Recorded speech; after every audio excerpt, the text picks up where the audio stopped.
창세기 29장 1절로 봉독하겠습니다. 야곱이 길을 떠나 동방 사람의 땅에 이르러 본즉 들에 우물이 있고 그 곁에 양 세 떼가 누워 있으니 이는 목자들이 그 우물에서 양 떼에게 물을 먹임이라. 큰 돌로 우물 아귀를 덮었다가 모든 떼가 모이면 그들이 우물 아귀에서 돌을 옮기고 그 양 떼에게 물을 먹이고는 그 우물 아귀 그 자리에 다시 그 돌을 덮더라. 야곱이 그들에게 이르되 내 형제여 어디서 왔느냐? 그들이 이르되 하란에서 왔노라. 야곱이 그들에게 이르되 너희가 나홀의 손자 라반을 아느냐? 그들이 이르되 아노라. 야곱이 그들에게 이르되 그가 평안하냐? 이르되 평안하니라. 그의 딸 라헬이 지금 양을 몰고 오느니라. 아멘. 우선 6절까지 봉독해 드렸습니다. 27장부터가 야곱의 언약 계승 장면이 되겠습니다. 먼저 27장, 28장은 언약 계승의 준비 작업이었고요. 본격적으로 그 언약 계승이 이제 구체적으로 이루어지기 시작하는 내용들이 29장부터 36장까지 이루어지고 있습니다. 하나님께서는 이미 이 야곱에게 당신의 언약이 계승될 것을 약속을 하셨습니다. 그래서 쌍둥이가 낳지만은 둘 중에 큰 자는 어린 자를 섬기리라고 얘기를 했고, 다시 말하면 동생 야곱이 적자의 계승을 받아서 바로 이 언약을 계승할 것이라고 하는 그런 말씀이 됐습니다. 하나님의 약속은 이러함에도 불구하고 그 약속을 제대로 알고 그 약속의 말씀을 따라 살아간 사람은 별로 없습니다. 그러다 보니까 저마다 자기가 좋은 대로, 자기가 하고 싶은 대로 행동을 하게 되지요. 그것들이 서로 인간 간에 충돌이 일어납니다. 그 때문에 결국은 두 쌍둥이 형제가 철천지 원수가 되어지죠. 이게 이제 사람의 생각이 이렇게 차이가 나요. 하나님의 뜻과 사람의 생각은 하늘과 땅 차이로 다릅니다. 다 자기 좋은 대로, 자기 소견에 옳은 대로. 그러다 보니까 이삭은 자기한테 잘해주는 에서를 사랑했고, 또 리브가는 야곱을 사랑했고, 그러다 보니까 서로 편애를 해가지고 각자 좋은 대로 행하다 보니까 하나님의 뜻은 아랑곳 없어지고 결국은 인간의 감정들만 솟구쳐 나왔습니다. 그런데 그러든 말든 인간이 어떻게 충돌을 하든 말든 결과적으로는 하나님의 뜻은 변함없이 이루어집니다. 그게 가장 중요한 내용이죠. 그래서 그 과정에 있었던 여러 가지 불미스러운 일들은 결국 인간의 믿음 없음만 드러낸 것이고, 인간의 불신의 행동이 이러한 모든 문제들을 일구어낸다는 사실만을 부각시킬 따름입니다.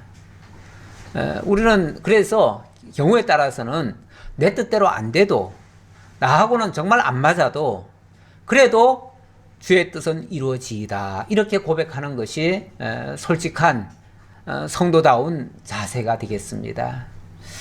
그런 모습이 많이 부족해요. 그래서 참 야곱으로서는 그 인간적 수단으로 이걸 쟁취하려다가 결국은 형한테 미움을 받아가지고 지금은 쫓겨나는 신세가 돼버렸고 머나먼 길로 지금 도망을 가는 처지에 있었습니다. 제가 무려 그 한 900km 정도 된다고 그랬는데, 우리 리로 따지면 약 2천리입니다. 우리 3천리 방방곡곡 그런 표현 쓰는데, 우리나라를 다 돌아다니면 3천리라고 그러는데, 2천리도 굉장히 많은 거죠. 2천리의 길을 정말 혼자 홀몸으로 그렇게 떠나야 됩니다. 그런데 놀랍게도 그동안 찾아와 주지 않았던 하나님께서 가장 절박한 시점에, 가장 정말 필요한 때에 나타나 주셨습니다. 그리고 그때에 모든 문제의 해결점을 제시해 주셨습니다. 그리고 언약을 주시면서 야곱으로 하여금 서원하게 만드셨죠. 그래서 야곱에게는 하나님이 비전을 제시하셨고 야곱으로 하여금은 서원을 하게끔 이렇게 만들었습니다. 오늘날 우리들도 어떤 면에서는 큰 틀에서 보면 하나님이 우리에게 비전을 주시고 복음으로 비전을 주시죠. 거기에 대한 우리의 신앙 고백을 합니다. 그게 신앙이에요.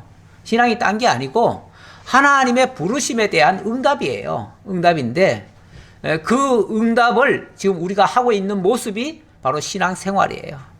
야곱도 이때부터 제대로 된 하나님을 만난 거예요. 제대로 하나님을 만났고 그때부터는 자기가 의식을 하든 안 하든 하나님이 늘 자기와 함께하고 있다는 사실을 깨닫게 되어집니다. 물론 뭐 살다 보면은 바쁘고 정신없이 살다 보면은 잊어버려요. 잊어버리는데 좋을 때는 오히려 잊어버리죠. 그런데 좀 공고한 일을 만나거나 어려운 일을 이제 앞으로도 많이 당할 거거든요. 그런데 그럴 때마다 오히려 하나님이 내가 너와 함께하고 있어. 내가 너를 지켜주고 있어. 그러니 걱정하지 마. 위기 때마다 하나님이 나타나셔서 그 말씀을 해주시죠. 그래서 실제로 그래서 하나님을 잠깐 자기 생각을 했을 때는 실패의 삶이 연속이 되는데 다시 하나님을 깨달으면 그때부터 문제가 풀려나가요. 하나씩 다 풀려나가요. 그래서 결과적으로는 하나님의 뜻대로 다 되어짐을 깨닫게 되어지고 마침내는 그 서원했던 것을 약속을 이루어드리는 그 서원을 이루어드리는 그런 결과까지도 만들어지죠. 이게 멋진 결국은 신앙의 모습이라고도 할 수 있는데 이제 그런 과정에서의 이제 첫 단추입니다. 지금이 첫 단추예요. 아직 뭐 완전히 그렇게 됐다는 얘기는 아니고 이제 그런 일들이 이루어지기 위해서 하나씩 그 과정들이 이제 만들어져 가는 거예요. 만들어져 가는데 어쨌든 야곱이 길을 떠나 동방 사람의 땅에 이르렀다. 이게 2천리나 되는 그 머나먼 길을 정말 자기 혼자서는 도저히 감당할 수 없고 불가능입니다. 이거 할 수 없습니다. 라고 밖에 말이 안 나오겠지만 결국 하나님이 함께 하시니까 이것도 넉넉히 가게 됐습니다. 무사히 도착을 하게 됐습니다. 도착을 했는데 본즉 들에 우물이 있고 그 곁에 양 세 떼가 누워 있으니 이는 목자들이 그 우물에서 양떼에게 물을 먹임이라. 자, 일단은 아직은 들판을 가고 있는 중이죠. 가고 있는 중인데 어느 지점쯤 와가지고 아직 하라는 좀 남았을 거예요. 거리상 좀 남았을 텐데 어쨌든 들판에서 우물을 발견을 했습니다. 근데 우물을 발견하면 우물이라고 하는 거는 우리나라에서 흔히 나오는 뭐 샘 이 정도 차원은 아닙니다. 왜냐하면 여기는 워낙 귀한 곳이라 우물이 하나 있다고 하는 곳은요. 거기에 모든 사람들이 하루에 한 번씩은 그 지역 근처 사람이라면 다 올 수 있는 그런 장소예요. 일종의 만남의 장소죠. 만남의 장소고 거기서 온갖 역사들이 다 일어납니다. 그래서 이 창세기에 보면 여러 번의 그 우물가에서 일어난 일들이 많이 있어요. 지난번에 그 이삭의 노종도 우물가에서 사실 만났잖아요. 우물가에서 기다리다가 사람을 만났고 지금 여기 야곱도 그 우물가에서 역사가 일어나기 시작합니다. 그래서 이 우물이라고 하는 거는 참 우연한 장소는 아니다. 매우 하나님의 어떤 뜻이 담겨져 있는 그런 장소다라고 볼 수 있습니다. 큰 돌로 우물 아기를 덮었다가 모든 떼가 모이면 그들이 우물 아기에서 돌을 옮기고 그 양떼에게 물을 먹이고는 우물 아기 그 자리에 다시 그 돌을 덮더라. 이 우물이 워낙 귀하고요. 또 함부로 낭비하면 안 되잖아요. 그래서 아무 때나 와서 아무나 떠먹을 수 있게 만들어 놓은 게 아니고 일부러 무거운 돌을 해놓은 거예요. 그래가지고 혼자는 열지도 못하게 만들어 놓고 여러 사람이 모였을 때 함께 옮겨놓고 물을 같이 다 떠먹고 그리고는 또 이제 다 됐다 하면은 물을 닫아버려요. 그래서 딴 사람 못 먹게 이렇게 만드는 그런 우물이에요. 그러다 보니까 여기는 먼저 왔다고 먼저 먹을 수 있는 게 아니에요. 먼저 와도 나중에 오는 사람까지 기다렸다가 함께 열어가지고 함께 먹고 함께 헤어져야 돼요. 자, 그래야 되는데 거기에 일단은 먼저 야곱은 이제 뭐 중간에 오다가 이제 그 우물이 있으니까 거기에 멈췄을 테고, 다른 사람들은 이제 때가 돼가지고, 저녁 때가 돼가지고 이제 다들 모이는 거죠. 예. 자, 그랬는데 기다리고 있다니까 어떤 사람들이 옵니다. 예. 야곱이 그들에게 이르되 내 형제여 어디서 왔느냐? 그들이 이르되 하란에서 왔노라. 하란? 하란 그러면 굉장히 반가운 소식이죠. 얼마나 기다리면서 찾아온 곳입니까? 그런데 하란이란 말을 듣는 순간 이제 다 왔구나 라는 생각이 들겠지요. 그래서 하란이라고 하니까 야곱이 그들에게 이르되 너희가 나홀의 손자 라반을 아느냐? 그들이 이르되 아노라. 일단 하란이라고 하니까 하란에 혹시 그러면 그 윗대 조상을 쭉 얘기를 한 거예요. 그러면서 나홀의 손자 라반을 아느냐? 아브라함 때인가요? 아브라함 윗대인가요? 아브라함 때죠. 아브라함 때니까 벌써 한참 오래된 역사 아닙니까? 그러니까 그 대를 물으면서 혹시 그의 손자 라반을 아느냐라고 물었어요. 그랬더니 안 되는 거예요. 야, 얼마나 반갑겠어요. 제가 옛날에 그 외갓집을 혼자 찾아간 적이 있어요. 저는 외갓집을 가려고 하면 그때는 교통편도 없고 산을 2개를 넘어야 돼요. 그리고 강을 하나 건너야 돼요. 이게 보통 길이 아니에요. 그 어린 초등학생으로서 그 먼 거리를 가는데 정말 그 강을 건너야 되는데 겨울이라 강이 다 얼었어요. 근데 그 강을 건너가야 되거든요. 가면 짜장짜장거리면서 곧 깨질 것 같아요. 근데 옛날에는 그래도 지금보다 더 추웠던 것 같아요. 그래서 강이 잘 얼었어요. 거기를 아슬아슬하게 걸어갔어요. 걸어가고 나니까, 그리고 외갓집에 딱 도착하니까요, 내가 눈물이 펑펑 쏟아져요. 왜냐하면 이제 무사히 왔다는 것도 있고요, 또 반갑기도 하고요. 너무 반갑고, 이제 외할아버지를 만난다라는 그 기쁨에 너무 막 내가 감격이 돼가지고 막 눈물이 펑펑 쏟아지더라고요.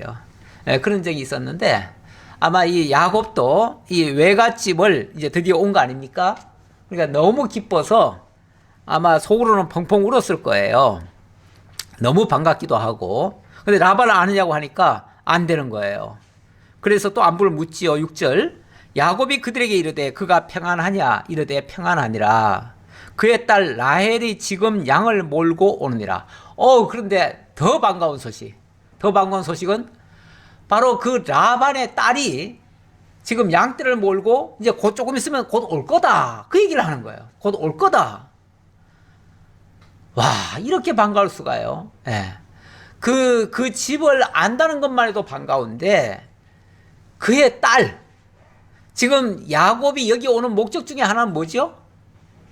1차적으로는 도망오는 거죠. 도망오는 거지만 또 하나의 목적이 있어요. 그거는 이 라반의 딸 중에서 아내를 취하라 라는 그 아버지의 어찌 보면 당부가 있었어요. 당부가 있었기 때문에 또 하나의 목적은 결혼이 또 목적이에요. 그런데 그 딸이 지금 오고 있다는 거예요. 결혼 대상자가 지금 오고 있다는 거예요. 사실 얼마나 설레고 얼마나 반갑고 얼마나 기쁘겠어요. 그랬더니 정말 그 기다리던 사람이죠. 그리고 그와 만나고 싶은 생각이죠. 그리고 그 만남을 자기가 독점하고 싶은 그런 어떤 욕망도 또 있었을 거예요. 솟았을 거예요. 그러니까 그 다음 하는 말이 뭐라고 그러냐면 야곱이 이르되 해가 아직 높은즉 가축 모일 때가 아니니 양에게 물을 먹이고 가서 풀을 뜯게 하라. 그러면은 얼른 물 먹여서 아직 해도 좀 있으니까 남았으니까 좀 더 뜯겨도 되겠다. 그러니까 빨리 물 먹이고 빨리 가라. 왜요? 이제 라헬이 오면 라헬과의 좋은 시간을 자기가 갖고 싶어서 그런 거겠죠. 이런 어떤 자기 욕심이 거기에 이제 담겨져 있는 말이에요. 근데 이거는 그 원칙을 모르는 거죠. 그 우물을 같이 사용하는 그 법을 잘 몰라서 지금 하는 말이죠. 이 지역에 쉽게 말하면 풍습을 잘 몰랐던 거죠. 몰라서 그런 말을 한 건데, 그랬더니 그들이 이르되 우리가 그리하지 못하겠노라. 때가 다 모이고 목자들이 우물 아기에서 돌을 옮겨야 우리가 양에게 물을 먹이느니라. 지금 우리가 먼저 왔다고 우리가 먼저 물 먹일 수 없어, 그 말이죠. 다 같이 와야 다 같이 들고 다 같이 물을 먹여야 돼 라고 얘기를 한 거죠. 야곱이 그들과 말하는 동안에 라헬이 그의 아버지의 양과 함께 오니 그가 그의 양들을 치고 있었기 때문이더라. 아무래도 목자들 가운데서는 여자들이 많지는 않았을 거예요. 보나마나 대부분은 남자 목동들이 많이 양을 쳤을 테고요. 그 중에는 또 여자들도 그 일을 하는 경우가 있었겠지만 그런 경우는 집에 아들들이 별로 없거나 일손이 부족했거나 워낙 양들이 많아서 일손이 부족했거나 둘 중에 하나겠죠. 그러니까 이제 딸들까지 나와가지고 양을 쳤겠죠. 물론 뭐 주업이 양이다 보니까 양 치는 일이 주업이니까 뭐 대부분은 그 일을 참관했겠지만 이 라헬이 여자의 몸으로서 이 양을 치고 있었다. 사실 양 친다는 게 이게 거칩니다. 들판을 뛰어다녀야 되고요. 양들이라는 것이 조금만 관리 못하면 어디 구석에 처박히거나 제대로 나오지도 않거나 딴 길로 새거나 이런 게 많아요. 양들은 원래 그 눈이 나쁘대요. 양들의 눈이 나빠가지고 그 주인도 잘 못 알아보고요. 때로는 그리고 아무나 쉽게 말하면 부르면은 따라간대요. 이런 경우가 많대요. 그러다 보니까 쫓기를 잘한다는 거죠. 양의 특징 중에 그런 게 있어요. 그래서 정말 주인이 잘 돌봐야 돼요. 잘 돌보기 위해서 때로는 뭐 개나 다른 걸 이용해 가지고 하기도 하고 때로는 채찍이나 뭐 다른 걸로 또 이렇게 하기도 하고 여러 가지 동원해 가지고 보호를 하는데 그러다 보니까 막 뛰어다녀야죠. 뛰어다녀야 되는데 그 일을 여자들이 하기가 쉽지는 않았었다. 그런 얘기예요. 그런데도 했었던 걸 보면 이게 이제 뭘 암시하고 있냐면 지금 이 집안에 남자 일꾼이 필요하다라는 그런 의미도 조금은 담겨 있다. 그렇게 보여집니다. 왜냐하면 나중에 이제 야곱이 갔을 때 굉장히 반가워하고 양치는 일을 맡기잖아요. 그 일에 필요한 사람이에요. 쉽게 말하면 필요하니까 야곱도 거기서 이제 머물면서 그 일을 나중에 하게 되지요. 네, 그걸 제가 설명하려고 조금 덧붙였습니다. 10절입니다. 야곱이 그의 외삼촌 라반의 딸 라헬과 그의 외삼촌의 양을 보고 나아가 우물 아기에서 돌을 옮기고 외삼촌 라반의 양떼에게 물을 먹이고 그가 라헬에게 입맞추고 소리내어 울며. 그러니까 야곱은 이제 남자들이 쭉 오다가 한 여자가 이렇게 양떼를 몰고 오니까 직감적으로 저 여자가 바로 라반의 딸 라헬이겠구나 라고 생각을 한 거예요. 생각을 했으니까 벌써 그렇게 직감을 하고 오자마자 자기가 꼭 할 일이 아닌데도 자기도 나서가지고 같이 돌 옮기는데 같이 힘써주고 쉽게 말하면 그래가지고 또 친절하게 그 라헬에게 또 물 떠다가 물도 먹이고 막 이런 일을 해주는 거예요. 특별한 쉽게 말하면은 벌써 관심을 가지고 특별한 봉사를 하는 거죠. 네. 그러다 말고 너무 이 감정이 북받쳐 오르니까 결국은 억제하지 못해서 울음을 터뜨리는 거예요. 터뜨리니까 아마 처음에는 깜짝 놀랐겠죠, 사람들이. 왜 이러냐, 왜? 그랬더니 내가 바로 누구다라고 지금 소개를 하는 거죠. 그러면서 라반의 쉽게 말하면 누이 동생인 리브가의 아들이다. 그러니까 너와 나는 서로 사촌간이다. 이제 이런 얘기겠죠. 그래서 이런 이제 소개를 하면서 펑펑 우는 거죠. 막 감정이 북받쳐서 너무나 이제 반갑고 막 그러니까 그렇게 됐겠죠. 그에게 자기가 그의 아버지의 생질이요 리브가의 아들됨을 말하였더니 라헬이 달려가서 그 아버지에게 알림해. 라헬도 깜짝 놀랐지요. 아니 지금 갑자기 그러니까 사촌이라고 하면서 와가지고 그렇게 얘기를 하니까 너무 반갑기도 하고 또 놀라기도 하고 그래가지고 막 그 길로 아마 양떼를 내팽개 쳐놓고 갔는지 어쨌는지 자고 막 달려갔대요. 예. 뭐 그거는 이제 양은 이제 야곱이 맡았겠죠. 예. 어쨌든 지금 뭐 너무나 급한 일이 너무나 중요한 일이라고 생각해가지고 집에 가서 달려가가지고 아버지에게 알렸대요. 그랬더니 라반이 막 쫓아오는 거예요. 예. 우리 왜 너무 반가우면 막 버선발로 쫓아온다 그런 말 있잖아요. 예. 라반이 그 소식을 듣자마자 막 달려오는 거예요. 13절. 라반이 그의 생질 야곱의 소식을 듣고 달려와서 그를 영접하여 안고 입맞추며 자기 집으로 인도하여 드리니 야곱이 자기의 모든 일을 라반에게 말하며 그래서 야곱이 이제 그 모든 자초지적 이야기를 쭉 했을 거 아니에요. 지금까지 리브가 특히 이제 리브가 어머니와의 관계 얘기를 해야 되니까 그래서 어머니 얘기를 다 한 거죠. 어머니가 여기 와가지고 이렇게 했고 두 아들을 낳았고 뭐 이렇게 지금 살고 있습니다. 라고 얘기하니까 라반도 얼마나 반갑겠어요. 예. 이게 지금 몇십 년 만이잖아요. 예, 몇십 년 만에. 아마 야곱 나이 지금 정확히는 알 수 없지만 꽤 많이 지금 들었을 거예요. 예, 그랬을 텐데, 그 리브가의 이야기를 들으니까 뭐 아버지가 뭐 돌아가실 때쯤 됐으니까 뭐 굉장히 많죠. 벌써 나이가. 자, 그랬더니 라반이 이르되 너는 참으로 내 혈육이로다 하였더라. 참으로 내 혈육이로다. 진짜 맞구나. 왜냐하면 그 리브가에 대한 얘기를 다 하니까 틀림없는 혈육이 맞지요. 예. 그럼 뭐 혈육 아니고서야 그의 아들이 아니고서야 알 수 없는 이야기들을 다 하니까. 그래서 네가 진짜 내 혈육 맞구나라고 이제 생각을 하고 이제 그러면 우리 같이 살자 하고서 이제 집에 들인 거예요. 집에 있게 한 거예요. 야곱이 한 달을 그와 함께 거주하더니 라반이 야곱에게 이르되 네가 비록 내 생질이나 어찌 그저 내 일을 하겠느냐. 너의 품삯을 어떻게 할지 내게 말하라.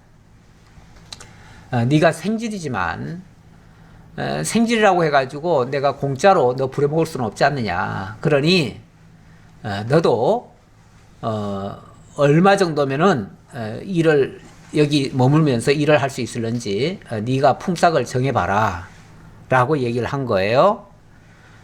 그랬더니 16절 라반에게 두 딸이 있으니 언니의 이름은 레아요 아우의 이름은 라헬이라. 레아는 시력이 약하고 라헬은 곱고 아리따우니 야곱이 라헬을 더 사랑함으로 대답하되 내가 외삼촌의 작은 딸 라헬을 위하여 외삼촌에게 7년을 섬기리이다. 어떻게 내가 너 일한 그 보수를 줄까라고 했더니 외삼촌의 두 딸 중에 제가 동생 라헬을 주신다면 그를 위해서 제가 7년간 외삼촌을 섬기겠습니다. 봉사하겠습니다. 이제 그 얘기죠. 다른 대가 안 바라고 그렇게 일하겠습니다. 라고 얘기를 했어요. 근데 레아는 시력이 약하고 라헬은 곱고 아리따웠기 때문에 그랬다. 라고 지금 이게 표면적인 모습이죠. 표면적인 모습은 그런데 이 뭐 시력이 약하다고 하는 걸 솔직히 뭐 어떻게 잘 알아요? 잘 모르죠. 모르는데 시력이 나쁘다는 의미 속에는 뭔가를 쉽게 말하면 사리 분별을 잘 못하거나 뭐 판단력이 느리거나 뭔가가 이렇게 좀 둔하거나 뭐 이런 모습이 아마 있었을 거예요. 그런 걸 종합해서 시력이 약하다라고 얘기를 한 것 같고 또 곱고 아리따다라고 표현한 거 역시도 종합적으로 봤을 때 정말 민첩하게 활동성이 있고 뭔가 잘 뭐 하는 것 같고 빠릿빠릿하게 뭔가 잘 하는 것 같고 하니까 그런 모습이 정말 좋아 보였다. 이제 이런 의미로 종합적으로 이해를 하셔야 돼요. 단순히 얼굴만 그렇다, 외모만 그렇다 이렇게는 볼 거는 아닌 것 같고요. 어쨌든 둘 중에 하나를 이제 고르자면 라헬을 더 사랑했다.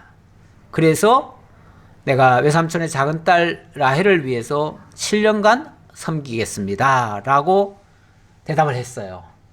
뭐 우리의 정서하고는 안 맞아요. 우리는 그렇게는 안 되지요. 그런 식으로는 할 수가 없지요. 근데 이제 이쪽의 풍습이나 그런 쪽에서는 충분히 가능한 얘기고 그거는 전혀 문제가 되지 않습니다. 이건 잘못된 건 아니에요.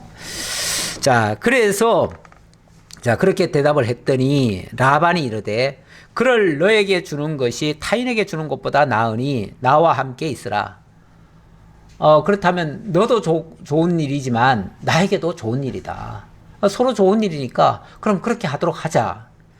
자, 그렇게 해서 일단은 쉽게 말하면은 그 계약을 한 셈이죠. 예, 계약을 한 거예요. 자, 그랬는데 20절 야곱이 라헬을 위하여 7년 동안 라반을 섬겼으나 그를 사랑하는 까닭에 7년을 며칠 같이 여겼더라. 후딱 7년이 지나버렸네요. 예, 그러니까 이 성경이요 한 장 안에도 몇 년씩 껑충껑충 띄어요. 껑충껑충 띄는데 우리는 마치 그냥 계속 이어지는 얘기처럼 그렇게 이해할 때가 많은데 사실은 별로 중요하지 않는 얘기들은 다 넘어가 버려요. 다 넘어가고 정말 중요한 얘기들만 딱 뽑아가지고 이야기를 지금 적고 있어요. 그래서 이미 7년 지났어요. 지났는데 그 7년 동안 정말 야곱에게는 오로지 뭐가 있어요? 소망이 있잖아요. 그 목적한 바가 있고 그 뜻을 이루고자 하는 그 열망이 있었기 때문에 그 하나만을 위해서 줄기차게 달려왔기 때문에 다른 거 볼 것도 없고요. 다른 거 기대도 안 했고요. 그러니까 불만이 있겠어요, 없겠어요? 불만 하나도 없지요. 그러니까 그냥 오로지 매일 일하고 오면은 내가 라헬을 만날 수 있다. 라헬을 만날 수 있다. 그 어떤 소망 때문에 정말 7년을 지났음에도 불구하고 마치 수일을 지난 것처럼 금방 지나갔다는 거죠. 우리가 좋게 살다 보면요. 정말 시간 가는 줄 모르고 살아요. 그래서 우리가 뭐 아이들 보면은 어디 오락이나 뭐나 빠지면은 몇 시간이 그냥 시간 가는 줄 모르고 지나갑니다. 어떤 사람들은 게임에 너무 깊이 빠져가지고요. 뭐 36시간, 뭐 48시간 이렇게 게임하다가 너무 지나쳐가지고 그냥 가버리는 사람도 있어요. 그 길로, 그 길로 가버리는 사람도 있어요. 이게 왜냐면 자기 정신이 없어요. 너무 그냥 몰두하는 바람에 너무 집중을 하다 보면은. 그래서 사실 뭐 일에 너무 집중하는 사람들은요, 사실 그 밥 먹는 것도 귀찮습니다. 그래가지고 밥도 안 먹고 오로지 그냥 그 일만 하다 보니까 그냥 속은 다 병 들어가는 거지요. 굶어 죽는 거지요. 그렇게 해서 그냥 가는 경우도 있어요. 근데 어쨌든 야곱이 라헬을 얼마나 사랑했는지, 얼마나 정말 그걸 고대했는지 7년이 지나는 동안에 마치 며칠 지나는 것처럼 이렇게 후딱 지나갔다. 그러면 일은 또 얼마나 재밌게 했겠어요? 그렇죠? 이렇게 즐거운 마음에서 하는 일은요, 일도 능률도 좋고요, 효과도 좋고요, 모든 면에서 다 좋습니다. 남들이 보기에도 너무너무 만족스럽고요, 자기도 기쁘고요. 사실 같은 일이지만은 마지못해 하는 일이 있고 정말 좋아서 하는 일이 있잖아요. 좋아서 하는 일, 예를 들어서 스포츠 스타들이 사실 스포츠 하는 거 우리가 봐도요, 어떨 때는 막 피를 흘려가면서 합니다. 그렇죠? 뭐 쓰러져 가지고 정말 병원에 실려가고 뭐 이런 일을 숱하게 겪으면서도 그 일을 즐겁게 합니다. 그게 좋아서 하는 거지. 그게 만약에 내가 돈 때문에 억지로 이걸 죽지 못해 한다 그러면은 그거 하겠어요, 그거? 무슨 수로 하겠어요, 그거? 예.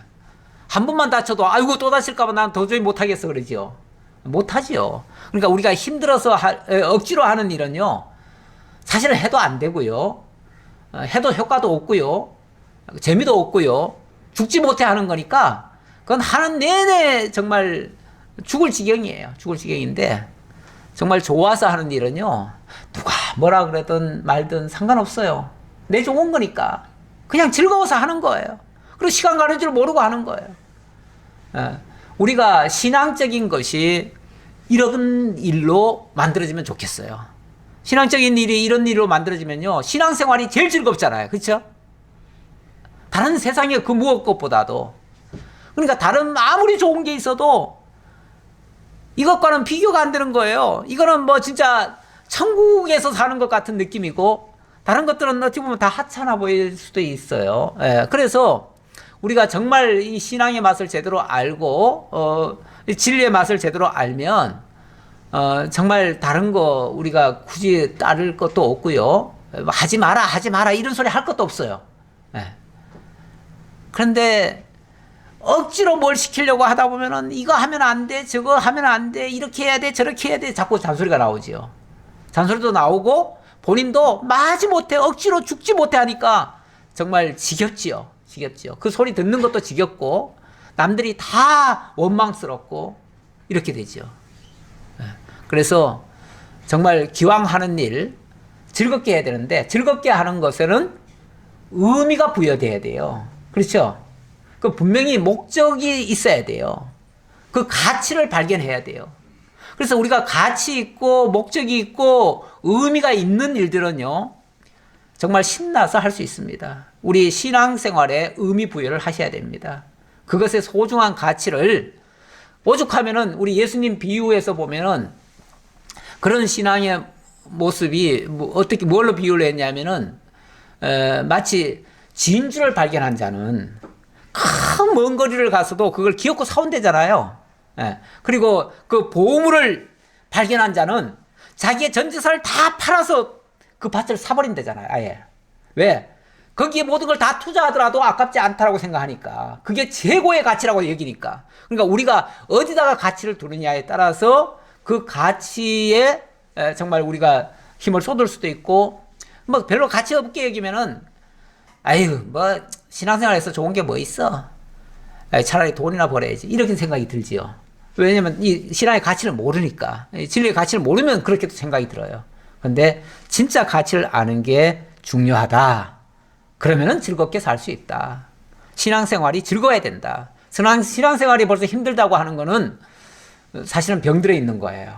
내가 문제가 있는 거예요. 이 가치를 지금 발견을 못한 거예요. 진리의 가치를. 자, 21절입니다. 야곱이 라반에게 이르되 내 기한이 찼으니 내 아내를 내게 주소서. 내가 그에게 들어가겠나이다. 아마 줄 사람은요 기억도 안 하고 있을 텐데 그걸 받고자 하는 사람은 일편단심 그것만 기다리고 있었기 때문에 그날을 정확하게 집어서 얘기했을 거예요. 이제 날짜가 다 됐습니다. 언제입니다. 그러니까 벌써 그렇게 됐니? 이럴 거예요 아마. 그러면은 약속대로 줘야지. 그래서 이제 그 딸을 주겠다고 생각을 한 겁니다. 그래서 일단은 줄래니까 일단 결혼식을 해야 될 거 아니에요. 식을 하려니까 잔치를 벌였습니다. 22절. 라반이 그곳 사람을 다 모아 잔치하고 저녁에 그의 딸 레아를 야곱에게로 데려가며 야곱이 그에게로 들어가니라. 여기 결혼 풍습은 우리나라 결혼 풍습하고 또 다를 거예요. 여기는 제가 어렸을 때만 해도 시골에서 결혼식을 하면 하루 종일 잔치했던 것 같은 느낌은 있어요. 그런데 어쨌든 여기는 뭐 잔치가 아마 하루 종일 있을 거예요. 하루 종일 정도가 아니라 2, 3일을 했을 수도 있어요. 뭐 크게 하는 집들은 2, 3일도 해요. 그리고 이제 저녁 때가 돼 가지고 일단은 이제 외부적인 의식은 다 끝나고 이제 잠자리로 들어간 거죠. 신혼방으로 들어간 거죠. 들어갔는데 그날 저녁에 그의 딸 레아를 야곱에게로 데려갔다네요. 근데 이제 밤이다 보니까 레아인지 라헬인지 알 수가 없었죠. 레아의 시력이 약하다 그랬는데 야곱의 시력 역시 별 볼로 없어요. 사람의 시력은 믿을 게 못 돼요. 원래 믿을 게 못 돼요. 그러니까 뭐 누구 탓할 거 없어요. 다 자기 탓이죠. 어쨌든 어쨌든 이제 이렇게 해서 그날 밤에 어쨌든 뭐 신혼의 하룻밤을 지냈습니다. 그랬는데 라반이 또 그의 여종 실바를 그의 딸 레아에게 시녀로 주었더라. 딸 또 실바까지 보내줬네요. 시녀로 주었지요. 근데 그 시녀를 봐도 알 텐데, 어쨌든 뭐 알만한 기회도 있을 텐데, 자고가 몰랐어요. 예. 근데 제가 누차 그런 얘기 했지만은 이미 선입견을 가지고 보면요. 라헬이게 끄리하고 보면요. 그냥 라헬인 거예요. 뭐, 의심을 했어야지 뭐 이걸 바로 밝혀내지요. 원래 의심 없는 곳에는요. 바르게 분별도 안 될 수도 있어요. 그래서 사실은 언론들 기자들 한테 원처칙이라고 할까요? 모든 기자들에게는 처음에 그 기자 정신을 물을 때 기자는 어떠해야 되느냐라고 물으면 모든 것을 의심해야 된다 그래요. 기자는 모든 걸 의심하고 시작합니다. 의심해야 그게 사실인지 아닌지 밝힐 거 아니에요? 밝혀야 그게 취재가 제대로 되지요. 그래야 옳고 그름을 분별해내니까 그걸 하는 역할이 언론이다 보니까 언론은 믿고 시작하지 않습니다.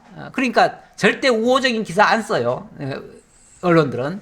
그래서 무조건 의심부터 하고 저거 도둑놈이 하고 벌써 보는 거예요. 누구든지. 그러니까 거기서 뭔가 문제를 찾아내기도 해요. 그래서 긍정적인 면도 있기는 있어요. 있는데 어쨌든 뭐 야곱은 그런 거는 아니니까요. 다 믿고 지금 하는 거니까. 그런데 25절 야곱이 아침에 보니 레아라. 아침에 이제 날이 밝으니까 아무래도 훤한 얼굴에서 딱 보니까 레아예요. 세상이 이렇게 속일 수도 있네요. 근데 라반에게 이르되, 그래서 라반에게 쫓아갔죠.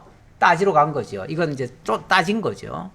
라반에게 이르되 외삼촌이 어찌하여 내게 이같이 행하셨나이까? 내가 라헬을 위하여 외삼촌을 섬기지 아니하였나이까?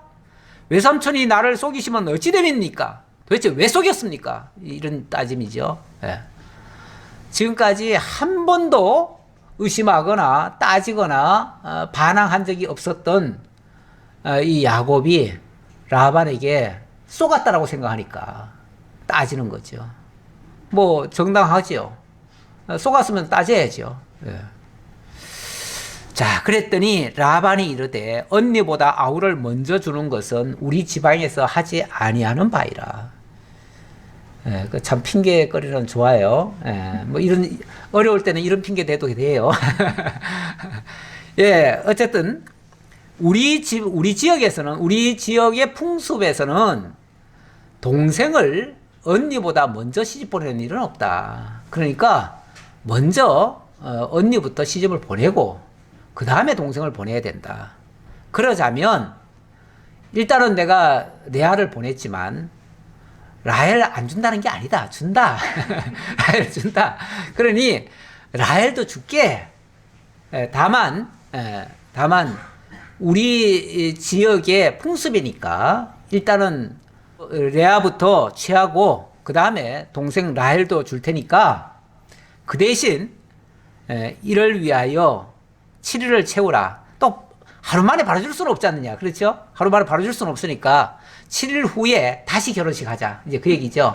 그래서 7일 후에 다시 결혼식 해서 내가 라헬까지도 주겠다라고 얘기를 합니다.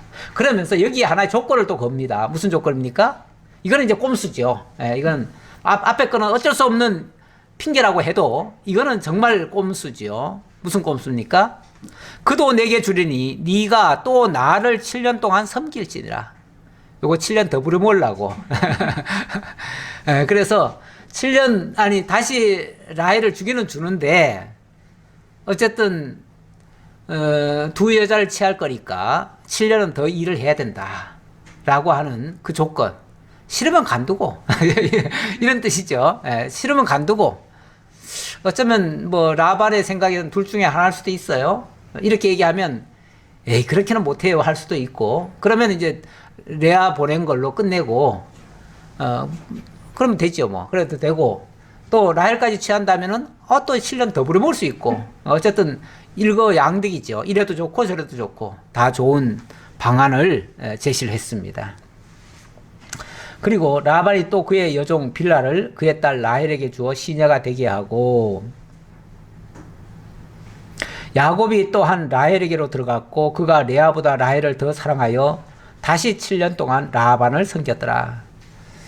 참 말이 안 되는 억지 같은 요구지만은 좋습니다. 제가 사랑하는 자를 위해서는 그 정도 희생할 수 있습니다. 하겠습니다. 진짜 그 가치를 안다면 좀 억울하고 좀 손해보는 것 같아도 그걸 위해서 양보할 수 있죠. 뭐 좀 손해보는 거 기꺼이 할 수 있죠. 감당할 수 있죠. 그렇게 하겠다라고 응답을 했습니다. 이렇게 해서 벌써 14년 지났네요. 요 한 장 안에서 벌써 14년 지났어요. 자, 그런데 31절 여호와께서 레아가 사랑받지 못함을 보시고 그의 태를 여셨으나 라헬은 자녀가 없었더라. 참 우리 하나님은 공평하셔요. 그렇죠? 인간의 사랑을 받지 못한 레아는 오히려 태문이 열렸고요. 인간의 사랑을 듬뿍 받았던 라헬은 자녀가 없었대요. 이것도 참 아이러니한 얘기죠. 결국은 인간의 수단과 방법으로는 안 된다는 이야기예요. 이게 결론적으로는. 결국은 하나님이 주셔야 받는 것이고 하나님이 주시지 않는다면 뭐 인간이 아무리 수단 쓰고 방법 써도 소용이 없다라는 뜻이기도 해요. 자, 레아가 임신하여 아들을 낳고 그 이름을 루벤이라 하여 이르되 여호와께서 나의 괴로움을 돌보셨으니 이제는 내 남편이 나를 사랑하리로다 하였더라. 이 레아는 참 먼저 결혼을 했지만 뭐 함께 결혼한 거죠. 함께 결혼했지만 어쨌든 먼저 그래도 첫째 부인이 된 셈인데 그럼에도 불구하고 남편의 사랑을 못 받았대요. 오죽하면 그게 한이 맺혀가지고 자식 낳고 나서 첫 그 아들 이름을 뭐라고 지었어요? 이제는 내 남편이 나를 사랑할 것이다. 자식 낳았으니까. 우리가 왜 자식 낳고 나면 뭐 부부간에는 도저히 의견도 안 맞고 정말 무슨 차이로 성격 차이로 도저히 못 살겠다 그러면서도 자식 때문에 살 수는 있잖아요. 자식 때문에 안 나오는 사랑 억지로 짜가지고라도 살잖아요. 그렇게라도 살아요. 그러니까 억지로라도 이제 나를 사랑하겠거니. 왜? 자식까지 낳았으니까. 이제 이게 한이 맺혀서 한 소리예요. 예. 참, 그러니까 어쨌든 하나님이 자식을 낳게 했어요. 예. 그런 의미로 루벤이라고 지었대요. 그러니까 루벤이라 이름이 뭐 나쁘지는 않아요. 예. 보라 아들이라, 뭐 원뜻은 그거라는데 보라 아들이라. 그런데 이제 이걸 이렇게 지은 이유는 나 아들 낳았어. 그러니까 나 사랑할 거야. 예. 남편이 나 사랑 안 하고 못 배겨. 이제 그의 뜻이죠. 그러니까 어떤 면에서 아들 낳고 이제 큰 소리 치는 거죠. 예. 그런데 거기서 끝나는 게 아니라 또 낳네요. 그가 다시 임신하여 아들을 낳고 이르되 여호와께서 내가 사랑받지 못함을 들으셨으므로 내게 이 아들도 주셨다 하고 그의 이름을 시므온이라 하였으며, 시므온이란 말은 하나님이 들으셨다. 내가 이렇게 간절히 하나님 앞에 구하고 기도했는데 하나님이 들어주셨기 때문에 나에게는 이렇게 아들을 주셨다.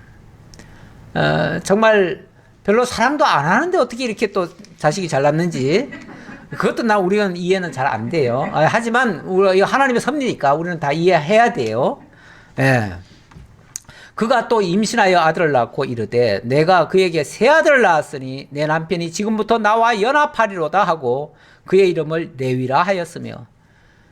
셋째까지 낳았네요. 셋째까지 낳으니까 이제는 좋든 싫든 나하고 같이 안 할 수 없다. 이제는 나하고 연합할 수밖에 없다. 이제 배짱이 나와요. 예. 원래 여자분들도 그 젊어서는 남편한테 기죽어 살잖아요. 그러다가 조금 이제 어른들 자식 좀 낳고 자식 좀 크고 하면요, 그때부터는 큰 소리 칩니다. 큰 소리 치고 이제부터는 남편이 뭐 알아주든 말든 사랑하든 말든 상관없어요. 이제 지가 나한테 안 하고는 배길 거야? 이렇게 나오니 이제 조금 있으면은 이제 내가 오히려 지금 걷어줘야 될 판인데 지가 안 하면 지가 손해지. 이런 배짱이 튕기는 거죠. 그러면서 이제 싫어도 이제는 자식 때문에라도 나와 함께 할 거야. 아마 어디 가자고 하면요 빼놓고 갔을 거예요. 빼놓고 갔을 텐데 이제는 못 그럴 것이다. 이제는 뭐 그럴 수 없을 것이다. 자식을 봐서라도 그럴 수 없을 것이다. 라고 하는 의미에서 연합이라고 지었어요. 그가 또 임신하여 아들을 낳고 이르되 내가 이제는 여호와를 찬송하리로다 하고 이로 말미암아 그가 그의 이름을 유다라 하였고 그의 출산이 멈추었더라. 이제는 여호와를 찬송하리로다. 이제는 저 남편 같은 거 필요 없어 이제. 이제는 아무것도 없어도 괜찮아. 이제는 나에게 하나님이 계셔. 하나님 한 번만 찬송하고 살 거야. 나에게는 이제 남편이 있든 말든 다 즐거워, 기뻐. 남편 때문에 속 썩고 남편 때문에 속상하고 이런 거 이제 없어. 나의 모든 것은 이제 하나님 찬송거리밖에 없어. 이렇게 바뀌는 거죠. 어찌 보면 그러고 보니까 레아가 아주 훌륭한 사람이에요. 그렇죠? 신앙이 참 좋은 사람이고 앞에서 시력이 좀 약하다 뭐 그랬는데 그걸 가지고 또 문제를 삼습니까? 그것 때문에 사랑하지 않습니까? 참 인간 껍데기 보고 사랑하고 말고 하는 거는 정말 소용없는 짓거리들이에요. 천박한 행동들이죠. 천박한 행동들인데 중심이 중요하죠. 중심이 이러한 신앙 고백을 할 정도면은 정말 신앙 좋은 겁니다. 정말 복음으로 조금만 터치하면 아주 훌륭한 신앙인이 될 수 있는 소양을 가진 분이에요. 레아가 괜찮은 사람입니다. 어쨌든 이렇게 해서 네 아들까지 낳았습니다. 이건 정말 기적적인 역사고 하나님이 보란 듯이 야곱 네가 이 여자를 사랑하지 않는다고? 내가 사랑해. 내가 이 여자를 통해서 너에게 약속한 그 언약을 이루어줄 거야. 하나님이 해주시겠다는데 무슨 인간이 거기에 난 좋아요, 싫어요. 이게 무슨 의미가 있어요. 싫다고 해서 안 이루어지겠어요? 좋다고 해서는 또 되겠어요? 좋아도 안 돼요. 라헬을 통해서는 얼마나 자녀 낳고 싶어서 그냥 얼마나 더 배나 더 사랑해 주지 않았겠어요? 그래도 안 생기는 걸요. 안 되는 걸요. 그러니까 하나님의 허락 없이는 아무것도 안 돼요. 그러니까 진짜 중요한 거는 인간의 사랑이 아니라 하나님의 사랑. 하나님의 사랑을 받는다면 인간의 사랑 따위는 별 의미가 없다. 이렇게도 보일 수 있습니다. 오늘 제가 말씀 전하면서 사실은 그 우물 생각을 조금 했었는데 우물을 조금 묵상을 좀 했었고 제가 오늘 묵상한 말씀도 그 우물에 관련된 말씀의 묵상입니다. 그 이사야 55장 1절에 오호라 너희 모든 목마른 자들아 물로 나오라 돈 없는 자도 오라 너희는 와서 사 먹되 돈 없이 값 없이 와서 포도주와 젖을 사라. 뭐 우물 목마르면은 물을 찾아라 그래 놓고는 포도주와 젖을 준대요. 그만큼 달콤하고 그 물이 달콤하고 귀하고 좋은 것들이다. 그런 의미에서 한 말이에요. 이게 다 그런 어떤 의미가 담겨져 있는 표현이에요. 그러면서 우리를 우물로 초대하시는 그런 모습이 보이는데 성경의 많은 역사가 우물에서 이루어집니다. 예를 들면 지난번에 그 아브라함 경우도 그 노종이 우물가에서 리브가를 만났고요.